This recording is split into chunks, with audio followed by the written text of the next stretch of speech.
At siyempre po kapag usapang sports, hindi pwedeng mawala ang trending stories mula sa international sports. At yan po ang ating panoorin sa ulat ni Ria Arevalo ng Sports Radio 918 para sa Foreign Roundup.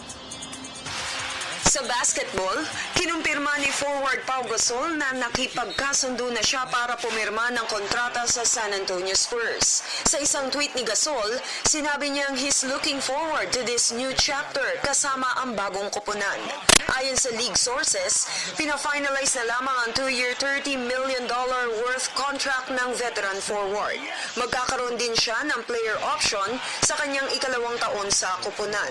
Nauna nang nagpahayag ng interes kay Gasol ang Portland Trail Blazers, Minnesota Timberwolves at Toronto Raptors. 2 season din na natili sa Chicago Bulls si Gasol na nagbigay sa koponan ng solidong depensa.